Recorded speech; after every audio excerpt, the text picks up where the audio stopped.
I do also have quite an interesting guest on, actually, because the dust hasn't even settled yet on the election. And already Reform UK are at the centre of a rather bizarre storm after the party was forced to deny accusations that they fielded fake candidates at the election. Doubts were raised about candidates who stood without providing biographies, contact details, or even photographs.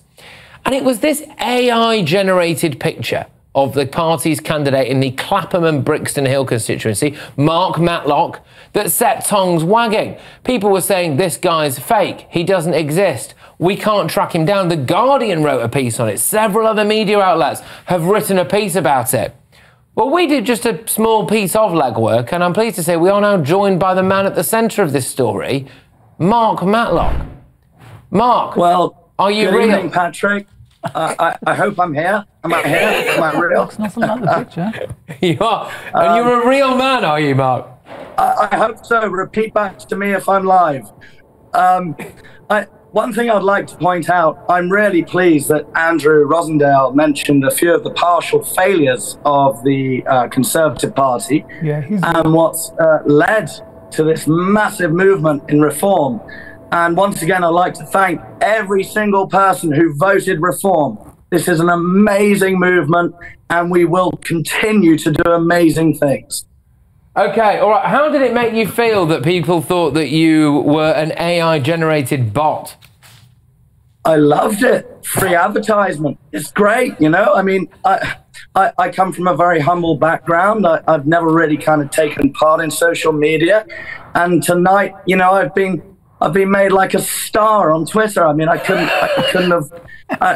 never have imagined that this would be the case. It's fantastic. Thank you to all the extremists that have done this for me.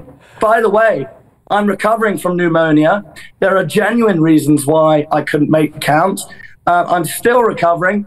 I've lost my voice, but I'm up and about, and you've empowered me to continue fighting this tremendous campaign. Well, all right, good for you. I mean, you seem full of beans, Mark, to be honest with you, for a bloke who many people thought was simply an AI picture. You have been unwell. You say you've been unwell. You couldn't go to the count. I understand that. And this campaign, presumably, was only a few weeks old with the election and everything. And can I just ask, you know, when they've been writing reports about the fact that you are a fake and a phony, have anyone from The Guardian or anyone like that tried to contact you?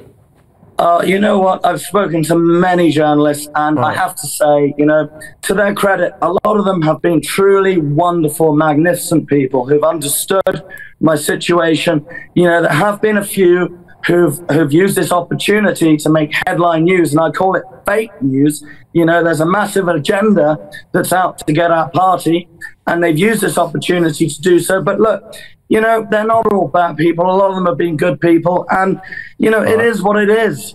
All right. Well, look, Mark, I will leave you to rest up, and well done for coming on tonight. And I'm glad you're real. I'm glad we got to see you. So thank you very, very much. And you take care. You're obviously in... Patrick, I'm pleased I'm real too. Thank God.